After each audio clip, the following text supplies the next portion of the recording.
Good afternoon, dear class 6 students. Now, let us again continue our chapters, regular chapters. So, today we are going to start our new chapter, that is chapter 11, The Clever Thief. Hoshiyar Chor, Chalak Chor. And this is a very interesting and message giving story written by Ruskin Bond. Dear student, Ruskin Bond के बारे में आप लोगों को paragraph लिखना है। आप लोग दूसरे बुक से हेल्प ले सकते हैं अथवा इंटरनेट से आप लोग हेल्प ले सकते हैं। So you have to write a short paragraph on Ruskin Bond by yourself. Now let us start our chapter today, the clever thief. First of all let us go through the box, what is there. This is an unusual story about a teenage boy who is proud to be a thief. Now dear student, ये एक teen age thief के बारे में है जो चोर होने पे उसको गर्व है, उसको बहुत घमंड है। हम लोग ये अनयूजुअली लगते हैं क्योंकि इंसान तो डॉक्टर होने पे, इंजीनियर होने पे, कोई उच्च पदाधिकारी होने में गर्व करता है, लेकिन यहाँ पे ये लड़का चोर होने पे बहुत गर्व कर रहा है। दैट इज़ अनयूजुअल, स्ट्रेंज है। ये स्टोरी बहुत मैसेज गिविंग स्टोरी है कि वी मस्ट नॉट स्टील, हम लोग चोरी नहीं करना चाहिए, वो भी एक ऐसा इंसान से जो आपका भला चाहते हैं। तो द पर्सन, ये जो हम लोग चोरी कर रहा है वो पर्सन अगर आपका भला चाह रहा है तो उसके ऊपर चोरी नहीं करना चाहिए। इस किस्म का यहाँ पे एक नॉलेज दिया गया है।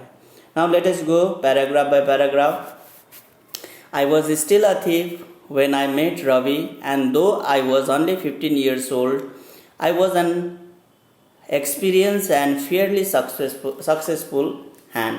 नाउ यहाँ पे I was still a thief when I met Ravi. Ravi जब तक मैंने रवि को नहीं मिला था आई वॉज थीफ। मैं रवि जब मिला रवि तो वो उस टाइम में 15 years का था और मैं एकदम अनुभवी चोर था। और मैंने किसी चीज़ पर अगर छोड़ने के लिए हाथ डाला तो मैं वहाँ पे सक्सेस मिलता था। तो यहाँ पे जब तक रवि को मिला तब तक वो चोर था। That means he started stealing from his young age, just like from 5 years old। 5 साल से ही वो शुरू किया होगा। सो जब तक 15 हो गया था, जब रवि को मिला तो उस टाइम तक वो परिपक्व, एकदम अनुभवी चोर बन चुका था। Ravi was watching a wrestling match when I approach him. He was about 25, a tall lean fellow. He looked easy going, kind and simple enough for my purpose. अब मैंने जब रवि को मिला तो वो रेसलिंग मैच देख रहा था। May be he was seeing the wrestling match in the open space, कोई जगह में रेसलिंग मैच देख रहा था और उस टाइम मैंने रवि को मिला और उस टाइम वो शायद 25 साल का था। यहाँ पे एक थीफ बता रहा है, नैरेटर बता रहा है ये कि वो 25 साल का था। वो देखने में बहुत लीन एंड थिन, बहुत पतला दुबला सा दिखता था। और उसका फेस, जो उसका फेस ये बता रहा था कि वो इजी गोइंग का मतलब होता है हर चीज़ को हल्के तरीके से लेना, एकदम जेंटल तरीके से, गंभीर रूप से नहीं लेना। और उसको ये जब पता चला था, उसका जो उसने स्टडी किया रवि के बारे में, तो उसको लगने लगा कि he is the right person, वो सही आदमी था उसका पर्पज़ के लिए। उसका जो इंटेंशन था चोरी करने का, वो आदमी सही था। सो डियर स्टूडेंट, चोर लोग ऐसा ही होता है, पहले हर चीज़ स्टडी कर लेता है। अगर किसी का घर लूटना हो तो उसको प्लान करता है, वो लोग घर के बारे में स्टडी करता है, कितना आदमी है, कितना क्या करता है, कहाँ जाता है, ये सब उसके बाद वो चोरी करता है। किसी आदमी को लूटना हो तो वो आदमी कैसा देखने में कैसा है, पहले वो स्टडी कर लेता है। सो इन दिस वे ये अनुभवी चोर ही करता है। अनुभवी चोर जो होता है वो करता है। ऑन द स्पॉट चोरी करने वाला तो वो एक्सपीरियंस नहीं होता है। एक्सपीरियंस वाला एकदम स्टडी प्लान करके वो लोग चोरी करता है। यहाँ पे ये टीनेज बॉय जो नैरेटर है ये भी एक्सपीरियंस चोरी था। सो उसने रवि के बारे में सब कुछ पता किया और उसको लगने लगा कि he is the right person for his purpose. You look a bit a wrestler yourself, I said. There is nothing like a little flattery for breaking the ice. अब जब रवि का अप्रोच किया ही है तो उसको उसके साथ बातचीत करना ज़रूरी है, उसके साथ कन्वर्सेशन करना ज़रूरी है. सो बातचीत के शुरू करने के लिए उसने फ्लैटरी वर्ड एकदम उसको फुलाते हुए, हम लोग कहते हैं ना किसी को व्यर्थ में वाह करना, उसने यही कहा कि there is not, you look like a bit wrestler. अब तो अरे बाप रे, रेसलर जैसा दिखता है, ऐसे करके वो फ्लैटरिंग वर्ड में. अब लीन एंड थिन पर्सन है, वो देखने में बहुत डिसेंट है, एकदम सिंपल है. वो रेसलर हो सकता है लेकिन फिर भी यहाँ पे चापलूसाई करने के लिए अथवा अपना कन्वर्सेशन बढ़ाने के लिए वो रवि को रेसलर कह रहा है. Now let us see. So talented thief, isn't it? Now let us see. So do you, he replied. This put me off for a moment because at that time I was rather thin and bony. Ravi ने भी झट से जवाब दिया, आप भी wrestler जैसा दिखता है. तो जब ये आंसर सुना तो वो चुप हो गया, क्योंकि उस टाइम उसका शरीर दुबला पातला एकदम हड्डी दिख रहा था, हड्डी देखने वाला शरीर था. बोनी मतलब हड्डी दिखने वाला शरीर. Less fat but more bones वहाँ पे दिखाई दे रहा था. इस टाइप का शरीर को हम लोग बोनी कहता है. Let us see another part. What is well I said modestly, I do wrestle a bit. अब यहाँ पे वो चोर ने भी कहा एकदम खुला होके. अब बातचीत शुरू हो ही गया तो वो भी एकदम मॉडेस्टली, एकदम खुला तरीके से कहा, हाँ मैं भी बहुत कुछ, मैं भी रेसलिंग करता हूँ, लगभग मैं भी रेसलिंग करता हूँ, ऐसे करके वो जवाब दिया. बिट, अ बिट मतलब यहाँ पे थोड़ा बहुत. व्हाट्स योर नेम, नाम क्या है आपका? राम सिंह. आई लाई. यहाँ पे रवि ने पूछा नाम, तो चोर ने जवाब दिया राम सिंह. यहाँ पे झूठ बोल रहा था वो. क्यों? देखेंगे हम लोग. आई टूक a new name every month that kept me ahead of the police and farmer employers. नहीं, यहाँ पे चोर पुलिस से बचने के लिए और जो पहले चोरी किया हुआ आदमी लोग जो है इंसान, उसे बचने के लिए भी ये हर महीने वो अपना नाम बदलता रहता था ना. यहाँ पे कितना टैलेंट था, तब स्मार्ट तरीके से उसने एम्प्लॉयर्स कहा है, फॉर्मर एम्प्लॉयर्स. अब एम्प्लॉयर्स का मतलब होता है काम देने वाला आदमी. यहाँ पे ये जिसके घर पे जिसके घर पे उसने चोरी किया अथवा जिसका चोरी किया उस आदमी को एम्प्लॉयर्स कह रहा है. हाँ, ये सही भी है क्योंकि उसको छोड़ने के लिए काम दिया वो. Now after the match when Ravi walked away I followed him casually. After the match ख़त्म हुआ, रवि वहाँ से चला गया तो वो चोर भी उसके पीछे उसको पीछा करना शुरू किया. Hello again, he said. I gave him my most appealing smile. I want to work for you, I said. Now यहाँ पे वो पीछा करते हुए गया और उसके आगे अप्रोच हुआ और उस टाइम एकदम जो चेहरे पे इनोसेंट चेहरा दिखा के मुस्कुराते हुए कहा कि मैं आपके लिए काम करना चाहता हूँ. But I can't pay you, मैं तुम्हें पेमेंट नहीं दे सकता हूँ, मैं तुम्हारा मंथली पेमेंट नहीं दे सकता हूँ, ऐसे करके रवि ने कहा. I thought that over for a minute, perhaps I had मिसजज my man. Can you feed me, I asked. Now यहाँ पे थोड़े बहुत जब ये आंसर किया आई कांट पे, तो उस टाइम थोड़ा बहुत उसने मौन होकर सोचना शुरू किया.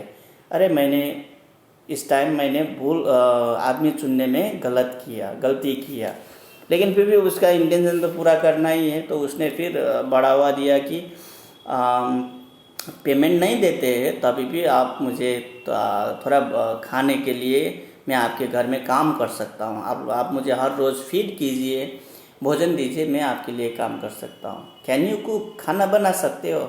आई can cook, I lied again. चोर ने फिर झूठ बोला. यहाँ मैं खाना बना सकता हूँ कहकर चोर ने फिर झूठ बोला. Now let us see another part. If you can cook then maybe I can feed you. अगर तुम खाना बना सकते हो तो मैं तुम्हें हर रोज़ खाना दे सकता हूँ पेमेंट के बदले. He took me to his room over the Gulshan Street shop and told me that I could sleep on the balcony. ना उसने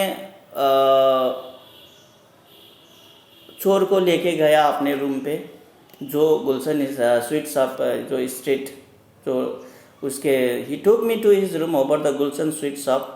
गुलशन स्वीट शॉप के रास्ते होते हुए मुझे रूम तक लेके गया और मेरा सोने जो उसने रवि ने उसको सोने का जगह बालकोनी दिखा दिया।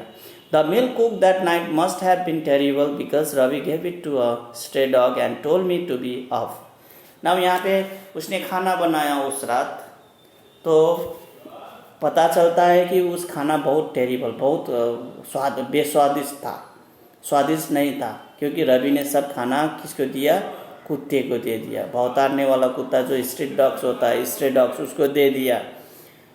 And Ravi told him to get up. उसने जाने के लिए कहा, तुम खाना भी नहीं बना सकते हो तो तुम जा सकते हो, ऐसे करके कहा।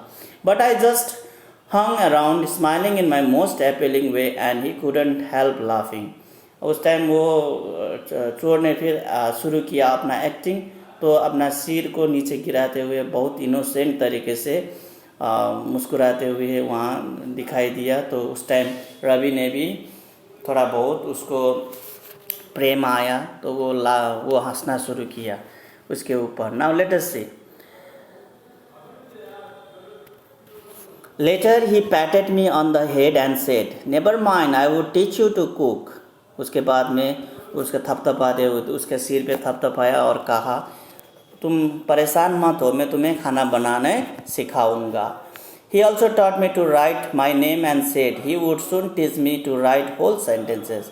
अब उसने उसको खाना बनाने भी सिखाया और उसका नाम लिखना भी सिखा दिया रवि ने। तो उसके बाद उसने कहा, थोड़े दिन बाद में तुम्हें मैं सेंटेंसेस लिखने भी सिखाऊंगा, होल सेंटेंसेस लिखने भी सिखाऊंगा। Sentences and to add figures, figures add करना, मैथमेटिकल्स फिगर्स होता है उसको ऐड करना, ये मैं तुम्हें सिखा दूंगा। आई वॉज ग्रेटफुल, मैं धन्य हो गया, क्योंकि ऐसा आदमी को मिला है मुझे कि वो मुझे खाना भी दे रहा है, खाना बनाने भी सिखाया, मेरा नाम लिखना भी सिखाया और मुझे सेंटेंसेस भी सिखा रहा है, मैथ्स भी सिखा रहा है। सो आई वॉज ग्रेटफुल, एकदम धन्यवाद ऋणी हो गया उसके ऊपर। I knew that once I could write like an educated man there would be no limit to what I could achieve. उसको पता था कि अगर मैं लिखना पढ़ना सीख गया तो मैं भविष्य में क्या मुझे प्राप्ति होगा, उसको मालूम था, उसको था limit, there will be no limit of his achievement, बहुत कुछ हासिल कर सकता था अगर वो लिख पढ़ सका। He is a teenage boy and he knew what is the importance of education। Education का इम्पोर्टेंट क्या था, चोर होते हुए भी उसको एजुकेशन का इम्पोर्टेंट मालूम था। सो यहाँ पे वो बहुत ग्रेटफुल होगा क्योंकि नाम लिखना सिखाया, सेंटेंस सिखाने वाला है, एडिशनल मैथमेटिकल फिगर्स जो भी है वो फिगर्स को ऐड करना, ये सब सिखाने वाला था। सो ही वॉज ग्रेटफुल एंड उसको ये देखते हुए बहुत खुश होने लग गया, क्योंकि भविष्य में कुछ कर सकूँगा अगर मैं सीख पाया तो। Now let us move to another part. I was quite pleasant working for Ravi. I made the tea in the morning and then would take my time buying the day's supplies, usually making a profit of about ₹1 a day। I think he knew I made a little money this way, but he did not seem to mind। अब ऐसे ही करते हुए उसको खुश लग रहा था रवि के साथ काम करना। वो सुबह चाय बना देता था, नाश्ता वगैरह बना देता था, खाना बना देता था, और दिन में वो घर के सामान खरीदने के लिए मार्केट चला जाता था। और मार्केट में जब सामान खरीदता था तो हर दिन वो पैसा बचाता था अपने प्रॉफिट के लिए। प्रॉफिट मतलब फ़ायदा, जो शायद रवि को पता चल गया लेकिन फिर भी वो कुछ नहीं कहता था। वो बचाता था पैसा अपने प्रॉफिट के लिए, वो सामान खरीदने से फ़ायदा लेता था, लेकिन रवि कुछ नहीं कहता था। Now let us move to another part. Ravi made money by fits and starts. It seems he wrote for magazines, a strange way to make a living। Now यहाँ पे Ravi made money by fits and start. By fits and starts का मतलब होता है कभी कभार पैसा बना लेता, हर रोज़ नहीं, रेगुलर अर्निंग नहीं था रवि का कि कभी कभी हो जाता था कभी नहीं होता था। इस किस्म का अर्निंग को फिट्स एंड स्टार्ट्स कह सकते हैं हम लोग। It seems he wrote for magazine के लिए कुछ लिखता था, a strange way to make a living. ये बहुत अनयूजुअल था, वास्तविक आश्चर्य किस्म का वो अपना लिविंग को अपना लाइफ को जी रहा था। One evening he came home with a small bundle of note saying he had just sold a book to a publisher. That night I saw him tuck the money under the mattress. Now एक सांस में क्या हुआ, वो bundle of notes थोड़ा बहुत पैसा लेके आया। उसने कहा कि मैंने पब्लिशर को अपना बुक बेच दिया, इसी का पैसा है ये। तो सोने के टाइम में ये चोर जो था उसने देखा कि उसने वो पैसा अपने मैट्रेस के नीचे रखा है। ना चोर चोरी होता है। अब शायद ये पैसा देकर उसका जो सिद्धांत था, उसका सोच बदल गया होगा। Now let us see. I had been working for Ravi for almost a month now, and apart from cheating on the shopping, had not done anything in my line of work. Now यहाँ पे रवि के साथ वो काम करते हुए almost एक महीना हो गया था। तो जितना वो चीटिंग करता था शॉपिंग में, पैसा बचाने का, पैसा वहाँ से लेने का, तो वो उसका जो चोरी का काम था, लाइन का काम था, उस पर कोई अच्छा असर नहीं दिखा रहा था, कोई पर्याप्त नहीं था। तो क्या होता है देखते हैं। I had even every opportunity for doing so. Ravi had given me a key to the door and I could come and go as I please. He was the most trusting person I had ever met. Now यहाँ पे रवि बहुत दूसरे के ऊपर trust करता था। सो यहाँ पे वो चोर को चोरी करने के लिए बहुत अपॉर्चुनिटी था, बहुत खुला था, क्योंकि रवि ने उसको चाबी दिया था। वो हर वक्त कभी भी जा सकता था, कभी भी आ सकता था। ऐसे किस्म से उसने ये चोर को खुला छोड़ दिया था। और चोर को ये लगा कि जो रवि उसके ऊपर भरोसा कर रहा था, इस किस्म का भरोसेमंद आदमी मैंने ज़िंदगी में कभी नहीं देखा, एवर मेट, कभी मिला नहीं। That is why it was so difficult to rob him. इसी कारण से भी वो चोर को उसको चोरने में बहुत तकलीफ हो रहा था, रब करने में, उसको लूटने में बहुत तकलीफ हो रहा था। Because he was a very trustworthy person, बहुत भरोसेमंद आदमी था। It is easy to rob a greedy man because he can afford to be robbed, but it's difficult to rob a careless man who sometimes doesn't even notice he is been robbed, and that takes all the spice out of the undertaking. Now यहाँ पे चोर चोरी करते हैं अपने technique लगा के। उन लोगों को चोरी करने में मज़ा आता है। उन लोग जितना मेहनत करता है, उस किस्म का मेहनत का उन लोगों को फल मिलना चाहिए। अब यहाँ पे कह रहा है कि it is easy to rob a greedy person. Greedy man को रॉब करना बहुत आसान होता है, क्योंकि ग्रेडी पर्सन जब उसका चोरी होता है, वो चिल्लाता है, रोता है, ये सब कुछ करता है। लेकिन जो ट्रस्ट करने वाला इंसान होता है, अथवा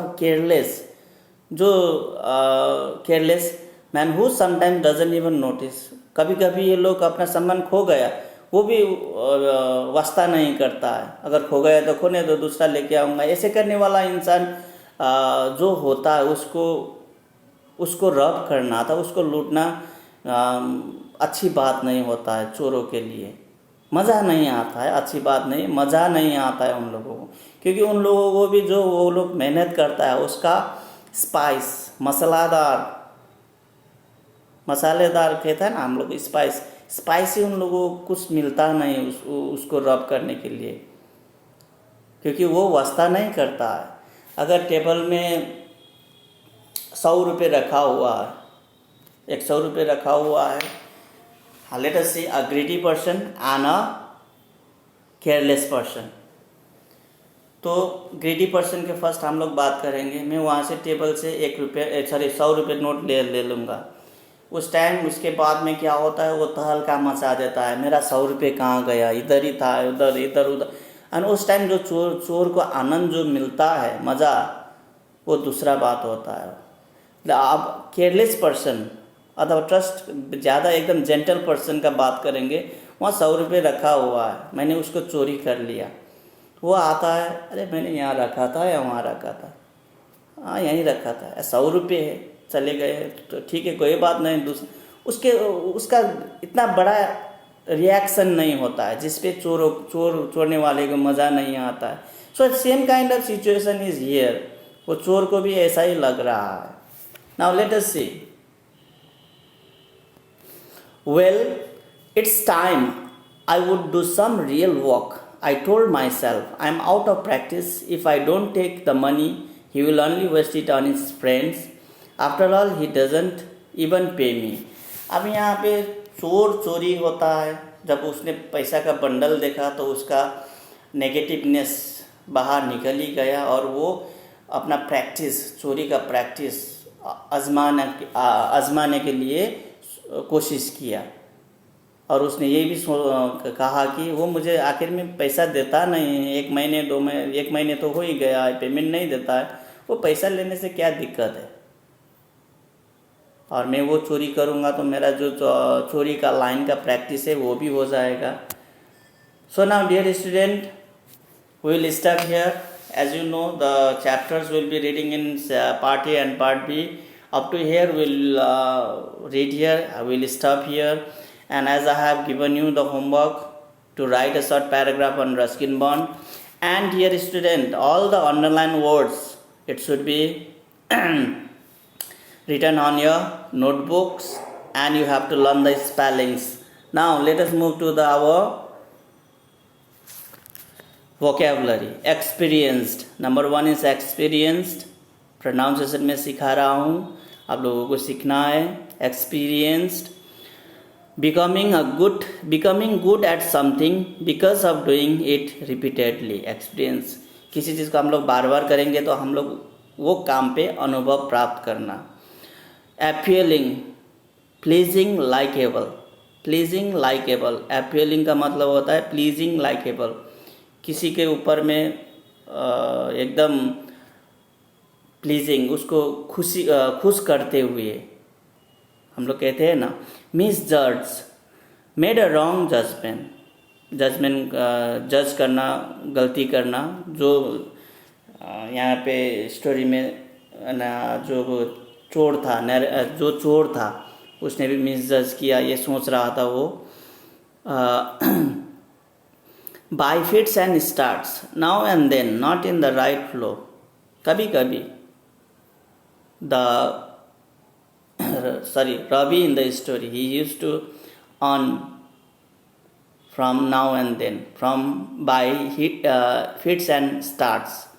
Ravi used to earn by fits and starts का मतलब कभी कभी, रेगुलर नहीं. Undertaking, something difficult or complicated that you do. Undertaking, कोई डिफ़िकल्ट काम, बहुत हम लोग कहते हैं ना मुश्किल काम, कॉम्प्लिकेटेड काम. अंडरटेकिंग का मतलब वो होता है. पोसेशंस, थिंग्स यू ओन, जो चीज़ आपका है. Resignation, accepting something unpleasant because you cannot do anything about it. Resignation का मतलब होता है, आप लोगों को मालूम है, छोड़ देना. अब कुछ कर ही नहीं सकते हैं तो उसको छोड़ देना ही बेहतर है. मैदान, ये मैदान है, हिंदी वर्ड है मैदान. फील्ड, ग्राउंड, आप लोगों को मैदान तो मालूम ही है. वैग्रेंट्स, people without money or a home. Vagrants, people without money or a home. We can say happy go lucky person also. Vagrants का मतलब हैप्पी गो लकी पर्सन, जिसके पास घर नहीं हो, खाने के लिए खाना ना हो, पहनने के लिए कपड़ा ना हो. This are vagrants. Undetected, unseen without getting caught. Undetected मतलब अनसीन, दिखाई नहीं देना, अथवा पकड़े ना जाना, नहीं पकड़े जाना. इसी सबको ये सब वर्ड मीनिंग था. आप लोगों को इसको भी कॉपी में लिखना है और इसका स्पेलिंग और इसका मीनिंग आप लोगों को लर्न करना है.